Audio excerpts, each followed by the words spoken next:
છે ને? ઓકે. તો પાઠ 2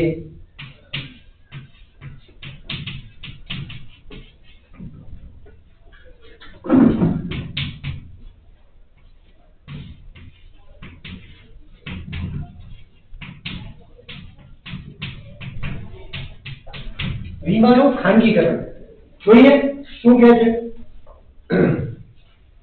ભારતમાં વીમા કંપનીની શરૂઆત ખાનગી ક્ષેત્રથી થઈ હતી, એટલે કે કોઈ પ્રાઇવેટ વ્યક્તિની માલિકીનું આ ક્ષેત્ર હતું વીમા કંપની કે પ્રાઇવેટાઇઝેશન હતું. આગળ કહે છે ભારતમાં બ્રિટિશ હુકુમતના કારણે ઘણી બધી વિદેશ કંપનીઓ કે વીમા કંપનીઓ પણ ભારતમાં વીમા કાર્યની શરૂઆત કરી. અયોગ્ય વેપારી રસમો આચરવામાં આવતી હોવાને કારણે 19મી જાન્યુઆરી 1956 ના રોજ વટ હુકમ દ્વારા જીવન વીમાનું ધંધાનું રાષ્ટ્રીયકરણ કરવામાં આવ્યું. એટલે કે સરકારે પોતાના હસ્તકે લઈ લીધું. ક્યારે?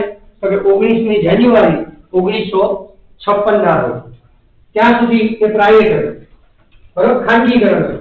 ઘણી બધી વિદેશી કંપનીઓએ પણ ભારતની અંદર વીમા ક્ષેત્રે છે એ પોતાની કંપનીઓ સ્થાપી હતી. પણ આ કંઈક ગેરરીતિ આચરવામાં આવતી, ગ્રાહકો સાથે કે અન્યાય થતો, કે છેતરપિંડી થતી, એવા આરોપો સરકારે છે એ 19મી જાન્યુઆરી 1956 ના રોજ એનું રાષ્ટ્રીયકરણ કર્યું. તો આ પ્રશ્ન આપણને પૂછાય છે કે 19મી જાન્યુઆરી 1956 ના રોજ રાષ્ટ્રીયકરણ કરવામાં આવ્યું. આપણને પ્રશ્ન પૂછાય વીમા કંપનીઓનું રાષ્ટ્રીયકરણ ક્યારે કરવામાં આવ્યું? તો 19મી જાન્યુઆરી 1956 ના રોજ છે એનું રાષ્ટ્રીયકરણ કરવામાં આવ્યું. એટલે કે દેશે પોતાના હસ્તક લીધું. અને ભારતીય વીમા જીવન વીમા નિગમ એટલે કે life insurance corporation of India LIC નું પૂરું નામ છે, જે આપણને પૂછાય છે. બરાબર, તો એ પણ કરજો કે life insurance corporation of India LIC. આમ જીવન વીમા ક્ષેત્રે ભારતીય જીવન વીમા નિગમના એક હતું ઇજારાશાહીની શરૂઆત થઈ. હવે અહીંયા સરકારે રાષ્ટ્રીયકરણ તો કર્યું, પણ અત્યારે વીમાની એકમાત્ર કંપની હતી કઈ? LIC. અને એનો ઇજારો હતો, એટલે કે એની સિવાય બીજી કોઈ એવી કંપની નહોતી કે જે વીમાનું કામ કરે. સરકાર હસ્તગત હતું, હજુ તો નવી શરૂઆત હતી એટલે. પરંતુ સામાન્ય વીમાની શરૂઆત ભારતમાં બ્રિટિશરો દ્વારા થઈ. સામાન્ય વીમા એટલે જે વિશિષ્ટ વીમાઓ છે એની શરૂઆત શેનાથી થઈ? તો કે અંગ્રેજોથી થઈ. સામાન્ય વીમા ઉપર સમયાંતરે નિયંત્રણ મુકાતા રહ્યા છે, જે આઝાદી પછી પણ ચાલુ રહ્યા છે. ઈસવીસન 1972 માં સામાન્ય વીમા વેપાર કાયદા દ્વારા 1 જાન્યુઆરી 1973 થી તમામ સામાન્ય વીમાઓનું પણ રાષ્ટ્રીયકરણ કરવામાં આવ્યું. તો 1 જાન્યુઆરી 1973 ના રોજ સામાન્ય વીમા સંસ્થાનું રાષ્ટ્રીયકરણ.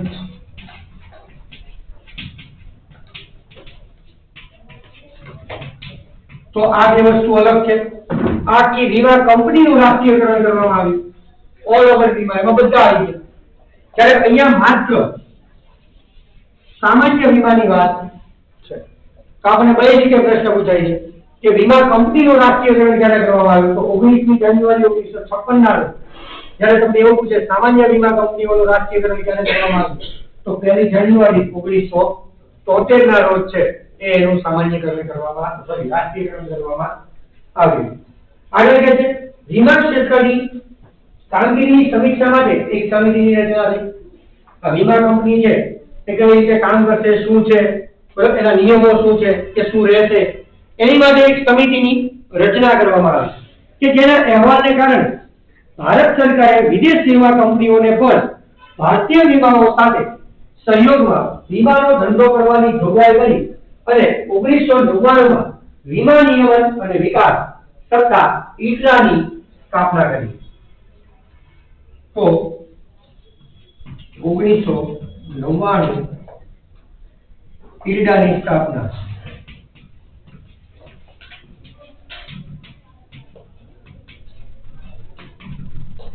એટલે કે આખી વીમાની જે સંસ્થાઓ છે, જેમ શેર બજારનું સંચાલન એ સેબી કરે છે, એમ તમામ ઇન્સ્યોરન્સ કંપનીઓ હોય, પછી ખાનગી હોય કે પછી રાષ્ટ્રીય હોય, એટલે કે દેશની માલિકીની હોય કે કોઈ વ્યક્તિની માલિકીની હોય, ઘણી પ્રાઇવેટ છે. તમે સાંભળ્યું હશે બજાજ એલિયન્સ છે, બરાબર, પછી લાઈફ ઇન્સ્યોરન્સ છે, ઘણી બધી છે. પણ એ બધા ઉપર દેખરેખ તો અંતે કોણ રાખે? ઈલ્ડા. ઈલ્ડાના બધા નિયમો છે સેબીની જેમ શેર બજારમાં લાગુ પડે એમ અહીંયા વીમા કંપનીઓ કોઈ પણ હોય એને તમામને છે એક ઈલ્ડા અંતર્ગત છે એ કાર્ય કરવાનું હોય છે. તો 1999 માં એની સ્થાપના કરવામાં આવી. તો અહીંયા વીમાનું ખાનગીકરણ પૂરું. આમ જોવો તો વીમાનું ખાનગીકરણમાંથી રાષ્ટ્રીયકરણ શું કહેવાય? આપણને એવું કીધું કે ઉપર મુદ્દો એવો આવ્યો છે વીમાનું ખાનગીકરણ, તો ખાનગીકરણ થવું જોઈએ ને, વ્યક્તિના હાથમાં ધંધો આવવો જોઈએ તો ખાનગીકરણ. પણ એ ખાનગીમાંથી વ્યક્તિના હાથમાં લઈ અને સરકારે લીધું, તો અહીંયા કદાચ રાષ્ટ્રીયકરણ હોવું જોઈએ, પણ ખાનગીકરણ લીધું જે હોય. હવે વીમા નિયમન અને વિકાસ કરતા ઈડરા. હવે ઈડરા વિશે થોડી માહિતી છે. બહુ સરસ જે છે એ સંસ્થા છે અને આખી વીમા કંપનીઓનું છે નિયમન કરે છે અને અગત્યની પણ એટલી જ છે. ઈડરા વિશે ટૂંકમાં પૂછાય છે. જોઈએ પહેલો મુદ્દો, એક મુદ્દા છે, પહેલા એનું પૂરું નામ પૂછાય છે. Insurance regulatory and development authority એ એનું પૂરું નામ છે. શું છે? Insurance regulatory and development authority, IRDA નું પૂરું નામ છે અને આ અવારનવાર પૂછાય પણ છે. વીમા નિયમન અને વિકાસ કરતા એ ભારતની સર્વોચ્ચ કાયદાકીય સંસ્થા છે. સર્વોચ્ચ કાયદાકીય સંસ્થા છે વીમા ક્ષેત્રે, કે જેના નિયમો સત્તાઓનું પાલન દરેક વીમા કંપનીએ કરવાનું હશે. જે વીમા ક્ષેત્રના નિયમન અને વિકાસનું કાર્ય સંભાળે છે, જોઈ કીધું ને, દરેક વીમા કંપની ઉપર શું રાખે છે? નિયંત્રણ અને નિયમન રાખવાનું કાર્ય એ ઈલ્ડા કરે છે. એનાથી આગળ આપણને કહે છે કે ઈલ્ડા એક્ટ 1999 દ્વારા ખાનગી વીમા કંપનીઓ માટે વીમા ક્ષેત્રના દાર ખોલવામાં આવ્યા અને આવી ખાનગી કંપનીમાં વિદેશી રોકાણ એટલે કે એફડીઆઈ, આ યાદ રાખજો, જે પહેલા છે એ કેટલું હતું? 26% હતું. એફડીઆઈ નું પૂરું નામ થાય ફોરેન ડાયરેક્ટ ઇન્વેસ્ટમેન્ટ, એટલે કે વિદેશી કંપની જ્યારે ભારતની કોઈ પણ કંપનીની અંદર સીધું પોતાનું રોકાણ કરે કોઈ મધ્યસ્થી વગર, તો એને ફોરેન ડાયરેક્ટ ઇન્વેસ્ટમેન્ટ કહેવાય. બરાબર? તો એવા પહેલા એવું હતું કે ભારતની કોઈ પણ વીમા કંપનીની અંદર વિદેશી મૂડીરોકાણકારનો હિસ્સો કેટલો હોય? માત્ર 26% રોકાણ કરી શકે. પણ હવે એ મર્યાદાને વધારી અને 49% સુધી લઈ ગઈ ઈલ્ડા. કે છે જો મર્યાદામાં કરવા માટેની મંજૂરી આપવામાં આવી હતી, જે વર્ષ 2015 માં તે વધારીને 49% સુધી કરવામાં આવી. આ પ્રશ્ન પણ મોસ્ટ આવી કે ઈલ્ડાએ ફોરેન ડાયરેક્ટ ઇન્વેસ્ટમેન્ટનું પ્રમાણ કેટલું હતું અને 2015 માં કેટલું કર્યું? તો પહેલા 26% ડાયરેક્ટ ઇન્વેસ્ટમેન્ટ કરવામાં આવતું હતું, જે વધારીને એને કેટલું કર્યું? તો એફડીઆઈ નું પ્રમાણ છે એ પહેલા 26% હતું, જે વધારીને કેટલું કર્યું? 49% કર્યું. અને એફડીઆઈ એટલે જ્યાં ફોરેન ડાયરેક્ટ ઇન્વેસ્ટમેન્ટ, બરાબર, એટલે કે વિદેશીઓ જ્યારે સીધું ભારતમાં રોકાણ કરે ત્યારે એને ફોરેન ડાયરેક્ટ ઇન્વેસ્ટમેન્ટ કહેવાય. આ ઉપરાંત આપણને કહે છે કે આમ વિદેશી વીમા કંપનીઓ ભારતીય વીમા કંપનીમાં સીધું 49% સુધીનું મૂડીરોકાણ કરી શકે છે. હવે એને છૂટ છે 49% સુધી, પણ હવે 50 ને 51% શું કામ નથી રાખતા એ બધા આપણને ખબર છે. 51% રોકાણ હોય તો માલિકી હક એનો થઈ જાય. તો એટલા માટે 51% ની મેક્સિમમ રાખ્યું છે 49%, કારણ કે 50% થાય તો 50-50 પાર્ટનરશિપ થઈ જાય, બંનેને એક સરખા અધિકાર હોય. તો થોડો ઘણો વધારે અધિકાર છે એ આપણી કંપની પાસે હોવો જોઈએ, એ સરકાર પાસે હોવો જોઈએ, એટલે 49% છે એ મેક્સિમમ રાખ્યું છે. અને આગળ જે છે ઈડરાનો મુખ્ય ઉદ્દેશ, આ પણ આપણને 2 માર્કમાં અલગથી પૂછાય છે. જો ટૂંકમાં પૂછાય છે તો આખું લખવાની જ છે. પણ અલગથી 2 માર્કની અંદર એવું પૂછાય કે માત્ર એકલાના ઉદ્દેશો જણાવો, હેતુઓ જણાવો. હેતુ પૂછે, ઉદ્દેશ પૂછે, બંને એક જ. તેમાં પહેલો ઉદ્દેશ વીમા ધારકોને વધુ પસંદગી મળે એનું ધ્યાન રાખો. વીમા ધારકોને વધુમાં વધુ પસંદગી મળે. વીમા તંત્રો કેટલા પ્રકારના છે, તમારે જે ઉતારવો હોય એ ઉતારી શકો. તે પસંદગીની તક મળે એ જોવું. બીજું, વીમા કંપનીઓ વચ્ચે તંદુરસ્ત સ્પર્ધા દ્વારા ઓછા પ્રીમિયમે વધુ સેવા પૂરી પાડવી. ગ્રાહકોને છે એ વીમા કંપનીઓ વચ્ચે જે હરીફાઈ ગોઠવવી, અને એ હરીફાઈ કેવી હોય? શુદ્ધ હરીફાઈ, ઝઘડો નથી કરવાનો. પણ હા, એનો ઉદ્દેશ્ય એક જ છે કે ઓછામાં ઓછા પ્રીમિયમે ગ્રાહકને વધુમાં વધુ સારી છે એ સુવિધા પ્રાપ્ત થાય. તો એ ઈજરાનો ઉદ્દેશ છે. એનાથી આગળ અર્થતંત્ર માટે ભંડોળ મેળવવું એ પણ એની ઉદ્દેશ છે. એનાથી આગળ વીમા કંપનીઓમાં સ્વનિયંત્રણ લાવવું. સ્વનિયંત્રણ એટલે દરેક વીમા કંપની પોતાની રીતે પોતાનું નિયમન કરે, પોતે છે એ નિયમોનું પાલન કરે. એ હેતુ એ આનો છે. પણ હા, કરે છે કે નહીં એ આપણને બહુ ખબર નથી. બરાબર? અને એનાથી આગળ કે છે કે ફરિયાદ નિવારણ તંત્રની વ્યવસ્થા કરવી. જો વીમા કંપનીઓ વિશે કોઈને કઈ ફરિયાદ હોય અથવા તો વીમા એજન્ટો માટે કોઈ ફરિયાદ હોય, એને લગતા કોઈ પ્રશ્ન હોય, તો એની માટે એક પંચની પણ નિમણૂક કરે છે કે જે બધા જ પ્રશ્નોનું તમને સોલ્યુશન કરી આપે. તો આમ ફરિયાદ નિવારણ તંત્રની છે એ પણ વ્યવસ્થા કરવી. તો 5 છે એના ઉદ્દેશો છે. ફરી એક વખત જોઈ લઈએ. વીમા ધારકને વધુ પસંદગી મળે એનું ધ્યાન રાખવું. વીમા કંપનીઓ વચ્ચે તંદુરસ્ત સ્પર્ધા કરી અને ઓછા પ્રીમિયમે વધુ સારી સુવિધા પ્રાપ્ત થાય એ જોવું. એનાથી આગળ સ્વતંત્ર જે છે અર્થતંત્ર માટે ભંડોળ મેળવવું. વીમા કંપનીઓને જે એ સ્વનિયંત્રણ રાખે એ માટે પ્રયત્ન કરવા. અને છેલ્લે કે ફરિયાદ નિવારણ તંત્રની પણ શું કરવી? રચના કરવી. તો આ બધા જ ઉદ્દેશ્ય છે એ વીમા કંપનીના છે. જીએસ સદસ્યમાં હવે આપણી બીજી સેવા. અત્યાર સુધી આપણે એક સેવા પૂરી કરી. કઈ? આપણે હું ભણીએ છીએ ખબર છે? પણ શું ભણીએ છીએ ખબર છે? વાણિજ્યની અંદર ઉપયોગી સેવાઓ. કારણ કે આપણે એવું કીધું વાણિજ્ય એટલે શું? તો કે વાણિજ્ય એટલે વેપારમાં ઉપયોગી બધી જ સેવાઓનો સમાવેશ એમાં થાય છે. એમાંની આપણે પહેલી સેવા પૂરી કરી. કઈ? વીમાની સેવા. હવે આપણી બીજી સેવા આવે છે ટપાલ સેવા, જે ઉદ્યોગમાં ઉપયોગી છે. હવે તમને એમ છે કે ઉદ્યોગમાં ટપાલ સેવા કેવી રીતે ઉપયોગી? તો એ છે આપણે જોઈએ કઈ રીતે ઉપયોગી છે. તો પહેલું, લેખિત માહિતી સંચારમાં ટપાલ સેવા સૌથી મહત્વની છે. ટપાલ સેવા દ્વારા માહિતી એક જગ્યાએથી બીજી જગ્યાએ ઝડપથી અને સતીરહિત પહોંચાડવી જરૂરી છે. ખાનગી ટપાલ સેવા, જેને આપણે કુરિયર સર્વિસ કહીએ છીએ, અથવા આંગળીયા દ્વારા પણ આ સેવા મેળવી શકાય છે. આ ટપાલ સેવાનો એક ભાગ છે, પણ પ્રાઇવેટ છે, જેને આપણે કુરિયર સર્વિસ કહીએ છીએ. બહુ ઝડપથી પાર્સલ કંઈક પહોંચાડવું હોય, તમને એમ લાગે યાર પોસ્ટમાં તો કંઈક કલે કરી જશે ને કંઈક ખોવાઈ જશે, તો કારણ મોટાભાગે કુરિયર કંપનીઓ દ્વારા છે એ આપણી વસ્તુ એક જગ્યાએથી બીજી જગ્યાએ પહોંચાડતા હોઈએ છીએ. તે પ્રાઇવેટ છે, પણ છે તો ટપાલ જેવું જ કામ કરે છે. તમે આપેલા લેખિત સંદેશાઓ કે કોઈ માહિતી અથવા તમારી વસ્તુ એક જગ્યાએથી બીજી જગ્યાએ સરળતાથી શું કરે છે? પહોંચાડી દે છે. તમારે કોઈ સંદેશો મોકલવો હોય લેખિતમાં, તો એ સંદેશો તમે ટપાલ મારફતે મોકલી શકો છો. અત્યંત આધુનિકતા છે, પણ આ પહેલાથી વાત કરે છે આપણે પ્રાચીન સમયથી, કે જ્યારે કઈ મોબાઈલ, ઈમેલ કે એવા કોઈ આધુનિક ઉપકરણો ન હતા. ધીમે ધીમે આગળ એ પણ આવશે.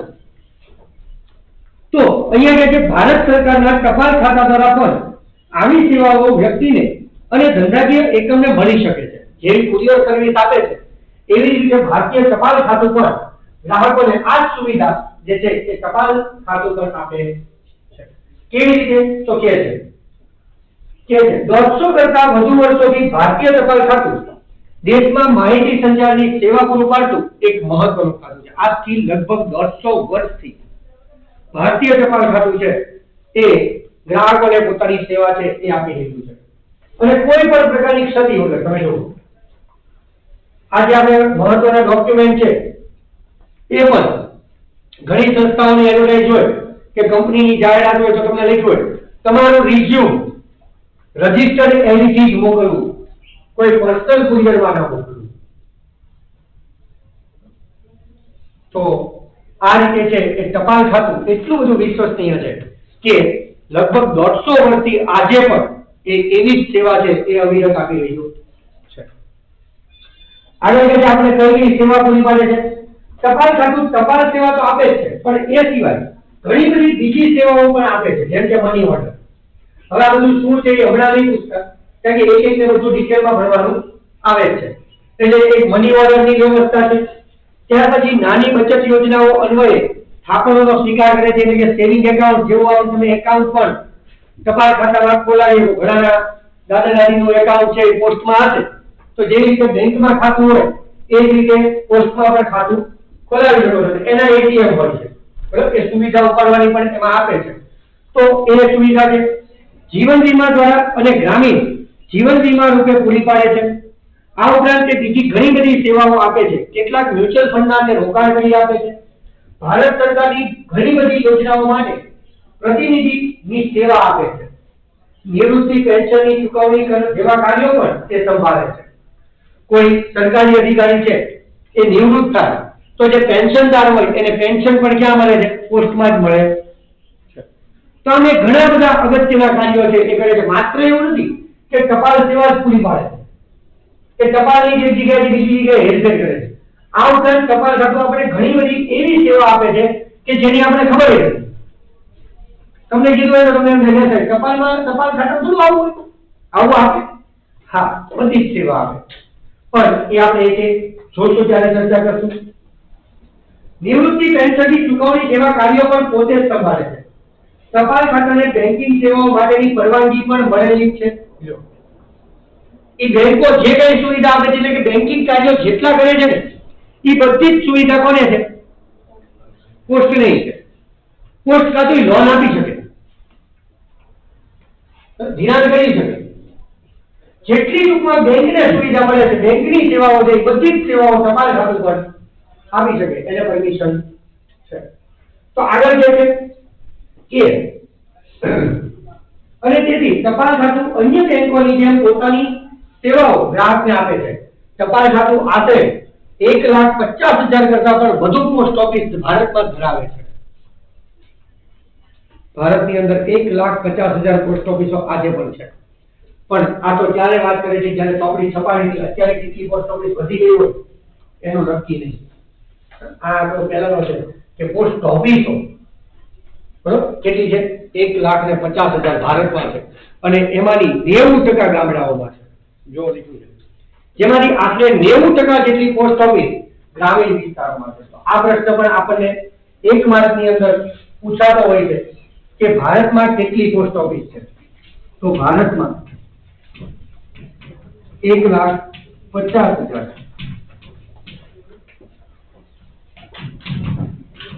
પોસ્ટ ઓફિસ છે, અને એમાંની 90% છે એ ગ્રામ્યમાં છે, એટલે કે ગામડાઓમાં છે એ 90% આ પોસ્ટ ઓફિસો આવેલી છે. આ બંને 1 માર્કના પ્રશ્નો. આ માત્ર આપણે હજુ ટપાલ સેવા માટે ની એક સમજૂતી ક્રિએટ કરી કે ટપાલ સેવા છે શું.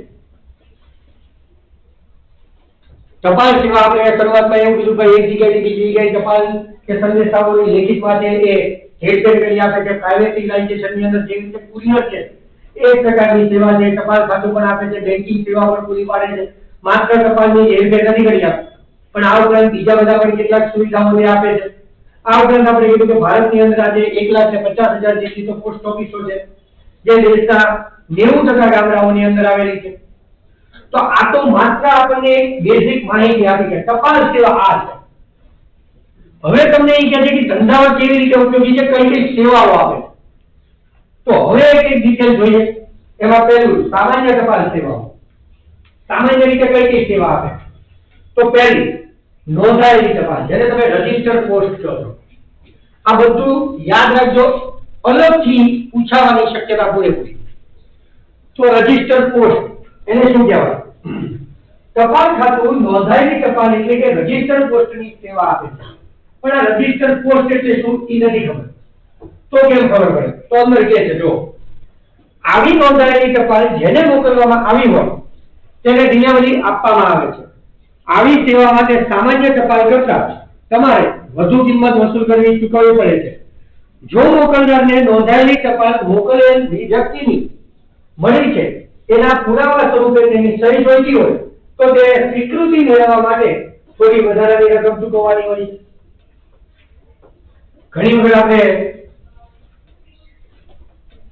કોઈ સ્પેશિયલ વ્યક્તિને વસ્તુ મોકલવાની હોય તો એ ટપાલ ખાતું એને જ ચૂકવે અને એને મળી ગઈ કે કેમ એ ખબર કેમ પડે?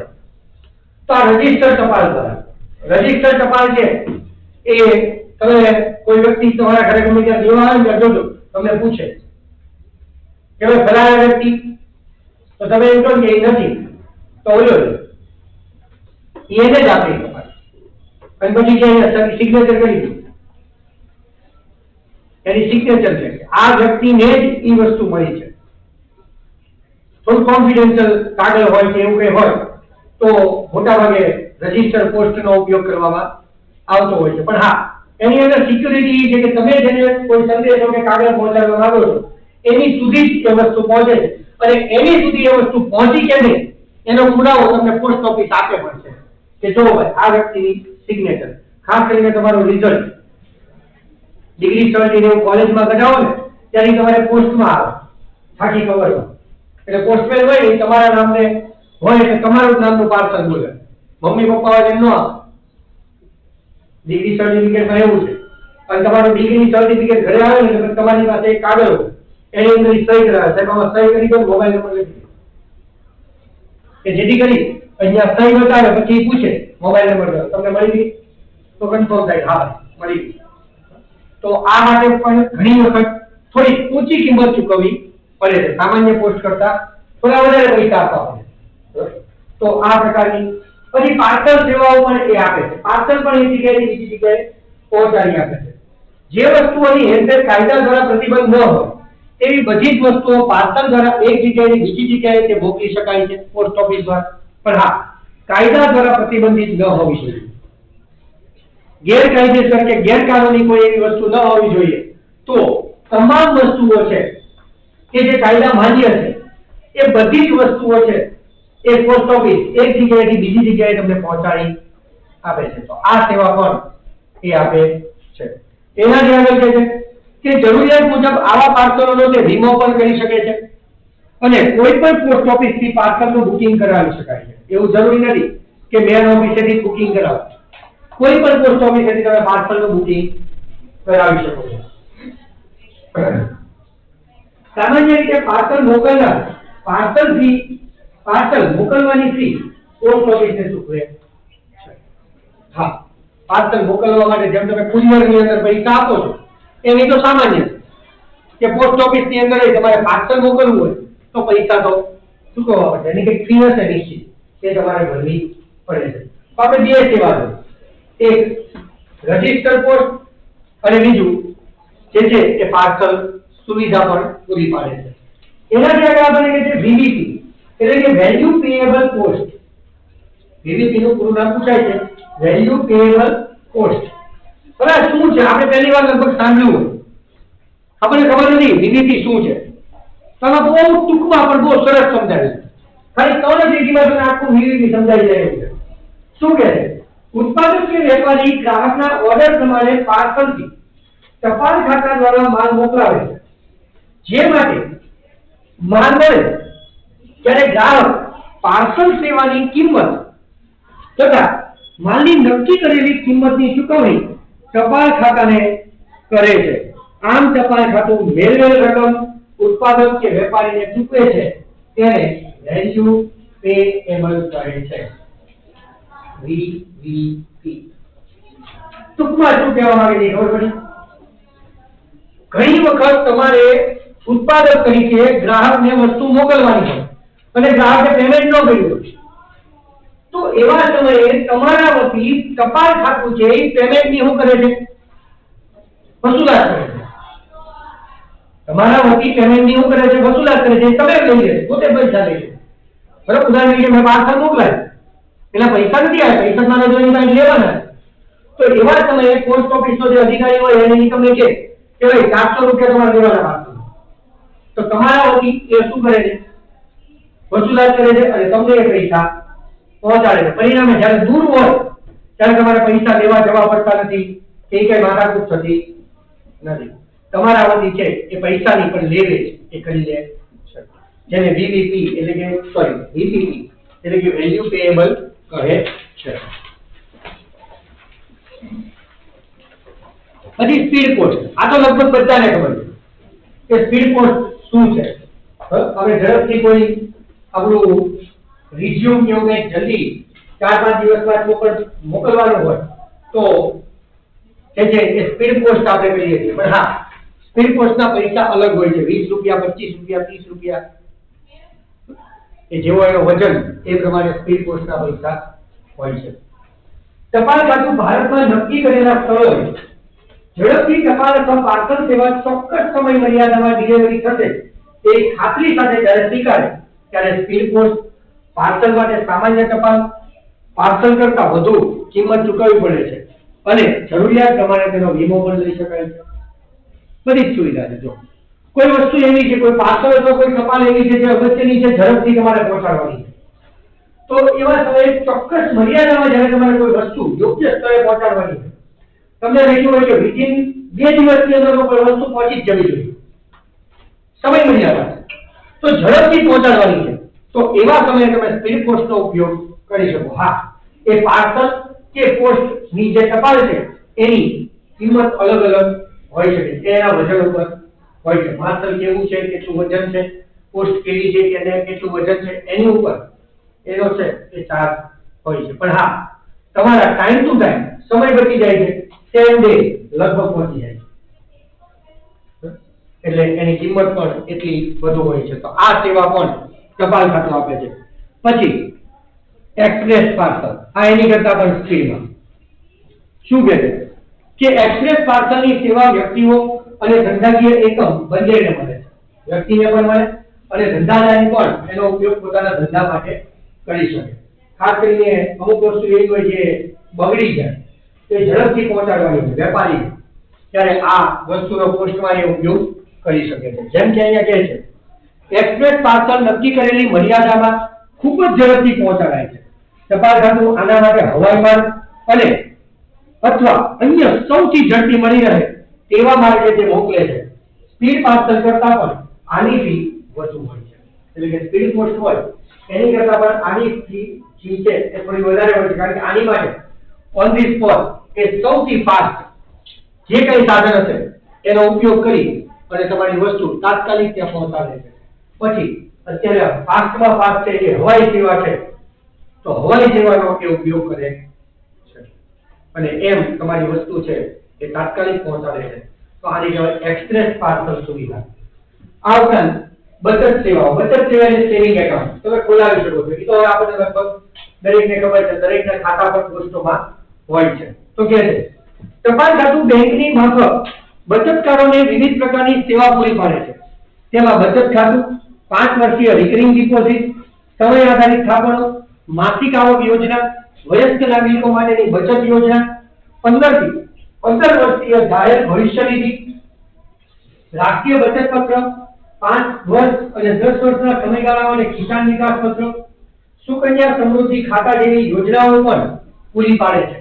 હવે તો આ બધું તો ભલે, પણ આ કેટલો સમયગાળો કઈ યોજનાઓ છે ને એ ખાસ યાદ રાખજો.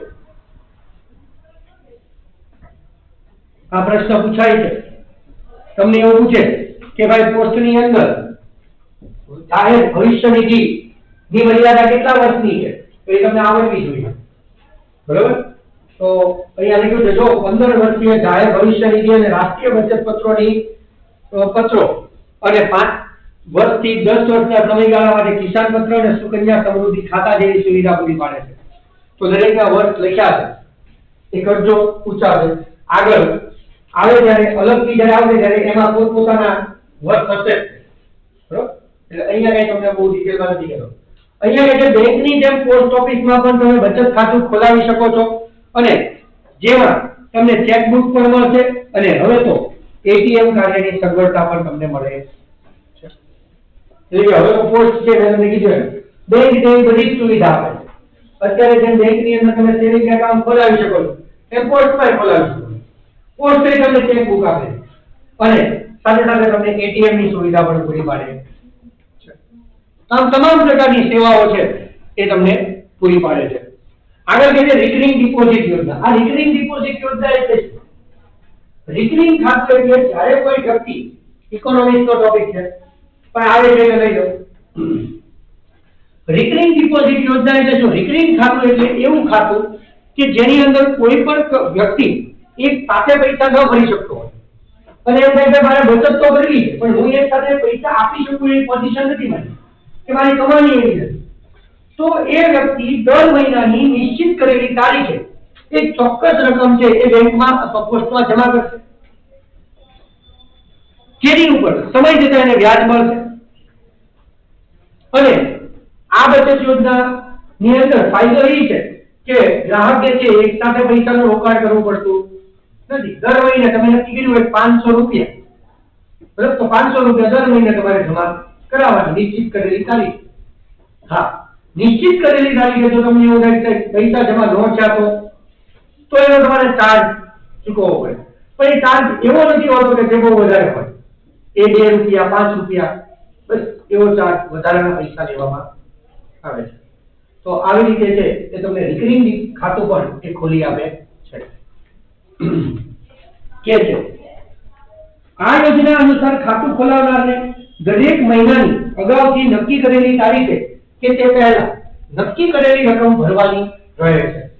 5 વર્ષે આ ખાતું પાકતા નક્કી કરેલ વ્યાજ સહિત આ રકમ ખાતું ખોલાવનારને પરત મળી જાય છે. જે વ્યાજ નક્કી કર્યું હોય એ વ્યાજ સાથે તમને પાકતી તારીખે 5 વર્ષના અંતે બધી પૂરેપૂરી રકમ છે એ તમને પાછી મળે છે વ્યાજ સહિત. પણ તમને એમ થાય છે ના મારે હજુ લંબાવવું છે તો ફરી વખત રિન્યુ કરાવી શકો છો કે 5 વર્ષના સમયગાળા પછી જરૂર હોય તો બીજા 5 વર્ષ માટે આ ખાતાની અવધિ પણ લંબાવી શકાય.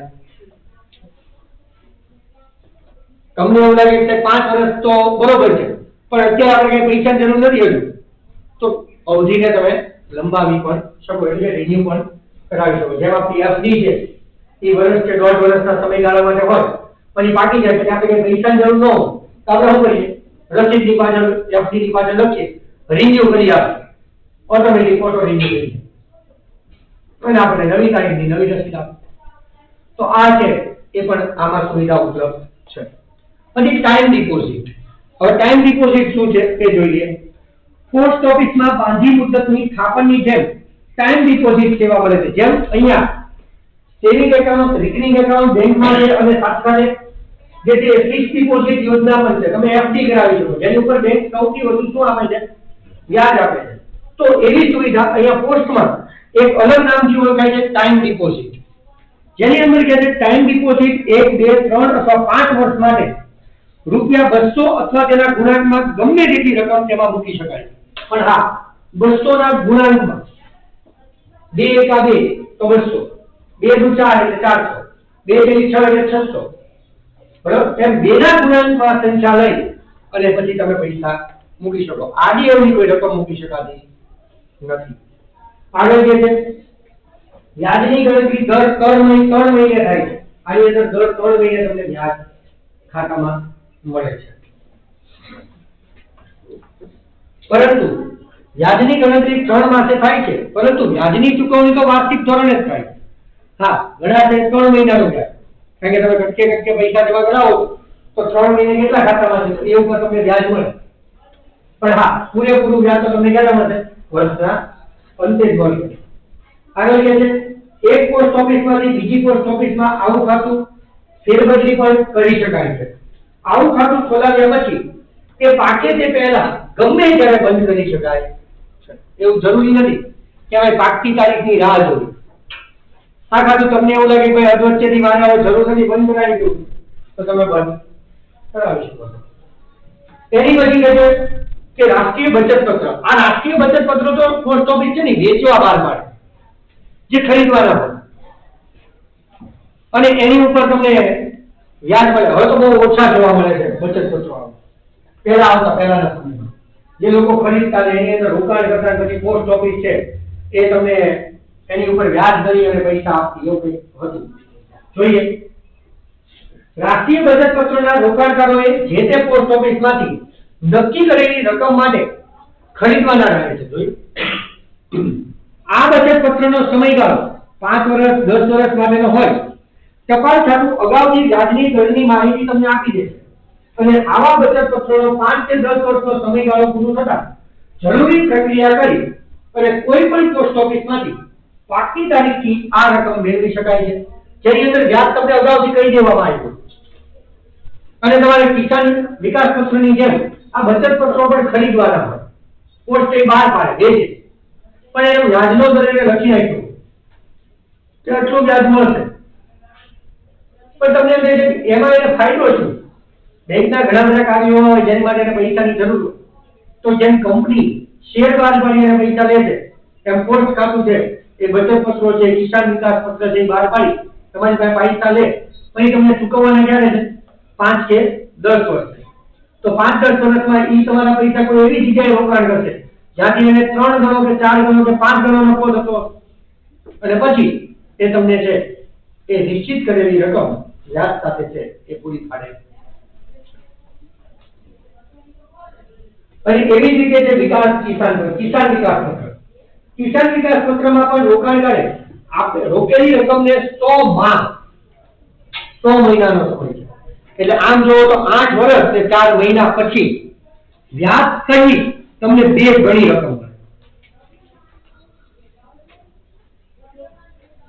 હવે તમે લાખ રૂપિયાનું રોકાણ કર્યું હોય તો એ લાખ રૂપિયાનું વ્યાજ વત્તા એના ડબલ વ્યાજ સહિતના ડબલ, એટલે ડબલ વ્યાજ મળે. 2 લાખ નહીં, મારી જોડે 1 લાખનું વ્યાજ તમને 50,000 મળ્યું તો 1,50,000 થયા તો તમને 3 લાખ મળે. વ્યાજ સહિતની રકમના ડબલ મળી જાય. પણ હા, એ ક્યારે મળે? 8 વર્ષ ને 4 મહિના રાહ જોવી પડે. અને આ પ્રશ્ન સૌથી વધુ વાર પૂછાય છે કે કિસાન વિકાસ પત્રનો સમયગાળો શું છે? તો 100 મહિના આપ્યું, કાં તો 8 વર્ષ ને 4 મહિના આપ્યું. હવે એ જો કે છે કિસાન વિકાસ પત્ર ચોક્કસ રકમ માટે જ મળી શકે છે અને પાક્યા તારીખ કે જરૂરી પ્રક્રિયા કરી કોઈ પણ પોસ્ટ ઓફિસમાંથી મૂળ રકમથી 2 ગણી રકમ તમે મેળવી શકો છો. હવે એ જાહેર ભવિષ્ય નિધિ પ્લસ, જેને આપણે ઇંગ્લિશમાં બહુ સારું નામ આપીએ છીએ પબ્લિક પ્રોવિડન્ટ ફંડ, જેને આપણે ટૂંકમાં કહીએ છીએ પીએફ. બરાબર ને? પીએફ કહીએ છીએ, પબ્લિક પ્રોવિડન્ટ ફંડ. જોઈએ જાહેર ભવિષ્ય નિધિ અન્વયે કોઈ પણ વ્યક્તિ ખાતું ખોલાવી શકે છે. આ ખાતાની મુદત 15 વર્ષની છે. 15 વર્ષ માટે આ ખાતું ખોલાવવું પડે છે. આ ખાતામાં વાર્ષિક ધોરણે ઓછામાં ઓછા 500 રૂપિયા ભરી શકાય. વર્ષે કેટલા ભરી શકાય? 500 જેની નજીવી રકમ. આ ખાતું 15 વર્ષ પછી પ્રવર્તમાન નિયમ અનુસાર વધુ 5 વર્ષ માટે ગમે તેટલી વખત લંબાવી શકાય. હા, પણ 5 વર્ષ માટે. તમે એમ જો 15 વર્ષ પૂરા થયા અમારે 3 વર્ષ લંબાવવું છે તો એમ નહીં, 5 વર્ષના સ્લેબમાં તમે એમાં વધારો કરી શકો. તો તમને એમ કે એમાં મળે શું? તો કે 15 વર્ષ પહેલા આ ખાતું બંધ કરાવી શકાતું નથી. આ ખાતામાં ભરેલી રકમ આવક વેરાની ગણતરી વખતે આવકમાંથી બાદ મળવા પાત્ર છે. જો ખાતેદારનું મૃત્યુ થાય તો ખાતેદારે નોંધાવેલા વારસદારને આ રકમ મળે છે. આનો સૌથી વધારે ઉપયોગ પેલા થતો. કેમ? તો કે ટેક્સના સ્લેબમાંથી બહાર લેવા માટે. આ તમને બધો મોટા મોટા બિઝનેસમેન હોય ને, એની પાસે પૈસા હોય છતાં એ લોન લઈને જ વસ્તુ લે. કારણ કે લોન લઈને હું ખર્ચ, તો એ ખર્ચ બતાવે એટલે ટેક્સના સ્લેબમાંથી એની આવક કેવી થાય? ઓછી થાય. અને ટેક્સના સ્લેબમાં ન આવે કારણ કે ટેક્સમાં એને એટલું બધું પે કરવાનું છે જે કદાચ લોન લે ને તો વ્યાજ વગર એને પોસાતો. સમજાય? તો એટલા માટે આ જે છે એમાં લોકો પૈસા રોકતા કે માત્ર એની અંદર રોકેલા પૈસા છે એ ટેક્સ ફ્રી થઈ જતા, એની ઉપર કોઈ વ્યાજ ચૂકવવું પડતું નહીં કે ટેક્સ ભરવો પડતો નહીં. તો આ જાહેર ભવિષ્ય નિધિ અને પોસ્ટલ વીમો પણ આપે છે. ભારતમાં આઝાદી પહેલા કલ્યાણકારી યોજના તરીકે પોસ્ટલ વીમાની શરૂઆત થઈ. મધ્યસ્થ અને રાજ્ય સરકારના કર્મચારી ઉપરાંત અર્ધ સરકારી સંસ્થાના કર્મચારીઓને આ સેવા મળવા પાત્ર છે.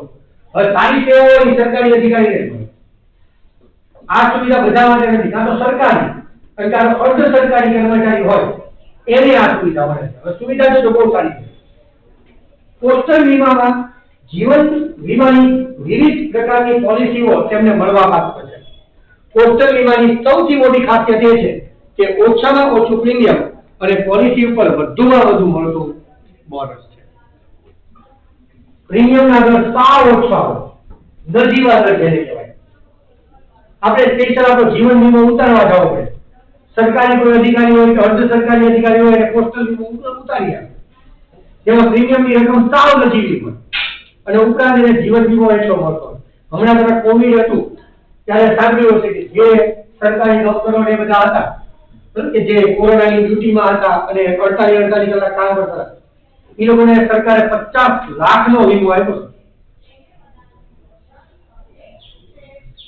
જો કોરોનાની અંદર આ ડ્યુટી દરમિયાન જો એને મૃત્યુ થાય તો એના પરિવારજનોને 50 લાખ રૂપિયા મળશે. એક પણ પ્રકારનું પ્રીમિયમ નહીં ભરવાનું. મેં કીધું જીવનની કોઈ કિંમત ન હોય, પણ સરકારે આવી જાહેરાત કરી કે જો કોઈ ડ્યુટી દરમિયાન એને કોરોના થાય અને વ્યક્તિ મરી જાય તો એના પરિવારનું એની માટે કોણ? કારણ કે એ જ કમાનાર આધાર. તો એવા સમયે સરકાર 50 લાખ રૂપિયાનો વીમો આપશે.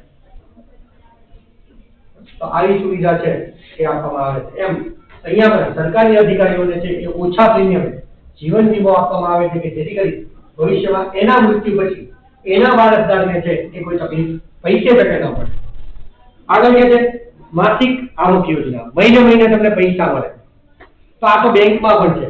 જે યોજનાનું નામ અત્યારે બેંકમાં અટલ પેન્શન યોજનાના નામે એ ઓળખાય છે. આની અંદર હોય કેવું કે અમુક એવા કર્મચારીઓ કે જે પ્રાઇવેટ નોકરી કરે છે, હજી એને પેન્શન નથી મળવાનું, તો એને જ્યારે ઉંમર થઈ જાય પછી તે કામ નહીં કરી શકે, તો ત્યારે આવકનો સ્ત્રોત શું?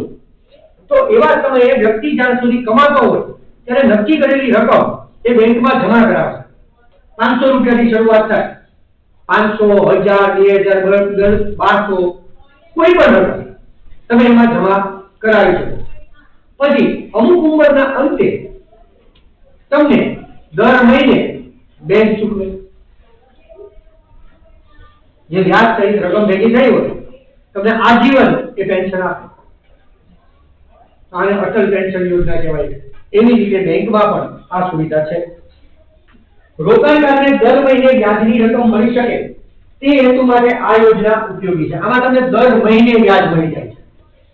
માની લો કે કોઈ વ્યક્તિને એવું હોય કે ભાઈ મૂળકા પૈસા ન વપરાય પણ દર મહિને એ વ્યાજની રકમમાંથી ઘર ચાલે તો બસ, ત્યારે દર મહિને આ યોજના અંતર્ગત છે એ વ્યાજ મળી જાય છે.